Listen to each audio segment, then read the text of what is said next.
बोराट्याला गेलो, विहीर आहे, लाईन आहे, टाकी पण आहे, पण 200 मीटर पाईपलाईन टाकायची आहे. 200 मीटर पाईपलाईन फॉरेस्टवाले टाकू देत नाही. त्याच्यामुळे यंत्रणा गो. फॉरेस्टनं परवानगी दिली नाही, म्हणून आता बोराट्याले नळ भेटत, पाणी भेटत नाही.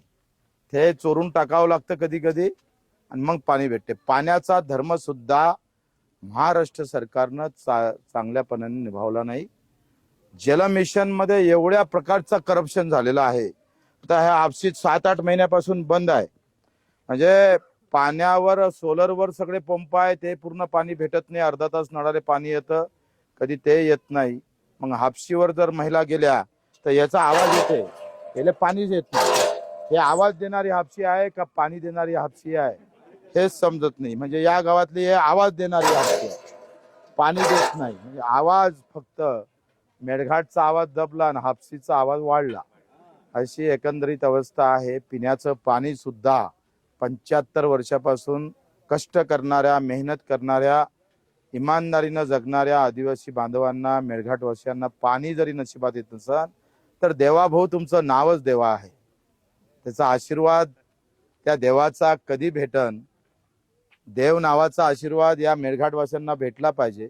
बटेंगे तो कटेंगे, नाही तो फतवा निकालेंगे, असं करून जर आम्हाला लुटत असणार, हिंदू असणारा आदिवासी पाण्यासाठी तरसत असेल तर गेलं कुठं तुमचं हिंदुत्व?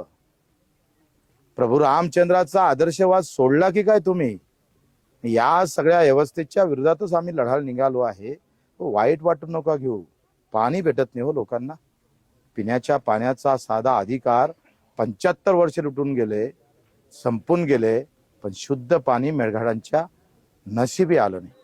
हीच ते सगळी महिला मंडळी आहे.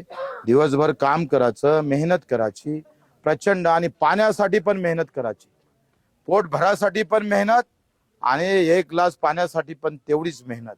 कसा जगणार आहे, कसं त्याचं आयुष्य सुंदर होणार आहे? आणि म्हणून आपल्याकडून अपेक्षा आहे का ह्या संघर्ष यात्रेचं हेच लक्ष आहे का हे सगळे संकट, हा सगळा अन्याय दूर करण्याचं काम आम्ही करू. आमच्या लाडक्या बहिणीला 1500 देता, पण पाणी देऊ शकलं नाही सरकार. 1500 दिले मतदानासाठी, पण आयुष्याला पाणी लागते हो, पाणी लागतं ना. तहान माणूस, तहानलेला मेळघाट साधं पाणी देऊ शकत नसेल तुम्ही. पाणी हा धर्म समजतो आम्ही. पान पुया लागतंय. एका इकडे स्विमिंग टँक मध्ये नाहणारे लोक आहे, बिस्लरी शिवाय पाणी कोणी पेत नाही, आणि दुसऱ्या इकडे ग्लास भर अशुद्ध पाणी सुद्धा नशीब येत नाही. कुठं चालला महाराष्ट्र? कुठं आहे हिंदुस्थान?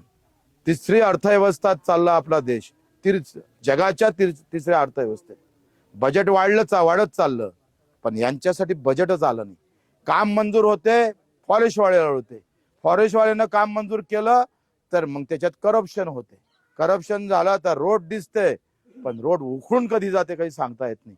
हापसी बसवली, पण बगर पाण्याची बसवली. 4 महिन्यापासून 7 महिन्यापासून हा दुरुस्तच केली नाही.